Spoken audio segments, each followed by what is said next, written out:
নমস্কার, বিনোদন জগতের খবর। বহুদিন ধরেই চর্চায় রয়েছে নীতিশ তিওয়ারির রামায়ণ।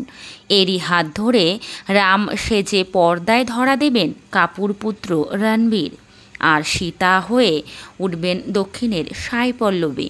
মাঝে মধ্যেই রামায়ণ নিয়ে উঠে আসছে আরও নানান তথ্য। রাম হয়ে উঠতে বহুদিন ধরেই নানান প্রস্তুতি নিচ্ছেন রণবীর। তবে অনুরাগীরা এই ছবির অপেক্ষায় রয়েছেন। সকলেই জানতে চান কবে থেকে শুরু হবে ছবির শুটিং। অবশেষে সামনে এসেছে সেই শুভক্ষণ।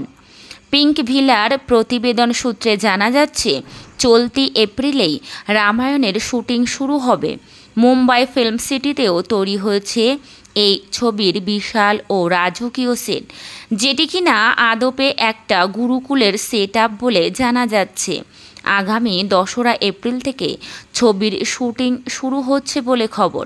ফিল্ম সিটিতে নীতিশ তিওয়ারির রামের শৈশবের অংশগুলির দিয়েই শুটিং শুরু করবেন, যেখানে তিনি গুরু বৈশিষ্ট্য শ্রীরাম এবং তার ভাইদের জীবনের পাঠ দেবেন। জানা যাচ্ছে শিশির শর্মাকে গুরু বৈশিষ্ট্যের ভূমিকায় অভিনয়ের জন্য বেছে নেওয়া হয়েছে।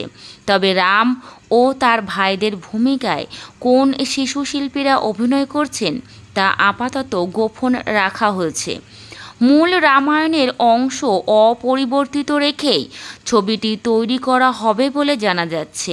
নির্মাতারা বইয়ের রামায়ণের প্রতিটি অংশের সঙ্গে ন্যায় বিচার করতে যথেষ্ট সতর্ক বলেই জানা যাচ্ছে। এটা একটা ট্রিলজি হতে চলেছে। তবে এই ছবিতে যাদের নতুন প্রজন্মকে রামায়ণ সম্পর্কে শিক্ষিত করে তুলতে পারে সে কথা মাথায় রেখেই এটা বানানো হবে।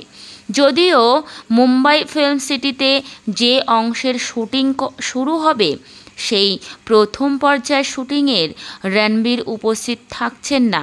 তিনি আপাতত লস অ্যাঞ্জেলেসে থাকবেন রামায়ণের 3D স্ক্যান চূড়ান্ত করতে।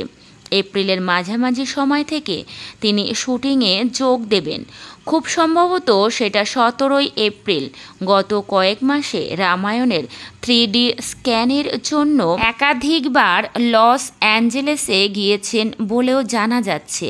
তবে এবার তিনি 3D স্ক্যানের চূড়ান্ত পর্বের জন্য মার্কিন মুলুকে উড়ে যাবেন। এদিকে সম্প্রতি জানা গিয়েছে অভিনেত্রী ইন্দিরা কৃষ্ণানকে নাকি কৌশল্যা চরিত্রের জন্য বেছে নেওয়া হয়েছে। আগেই জানা গিয়েছিল নীতিশ তিওয়ারির রামায়ণে হনুমান হচ্ছেন সানি দেওয়াল, সাই পল্লবী হচ্ছেন সীতা, দক্ষিণের যশ হচ্ছেন রাবণ, শূর্পণখার চরিত্রে রকুলপ্রীত সিং, আর অমিতাভ বচ্চনকে দেখা যাবে রাজা দশরথের চরিত্রে।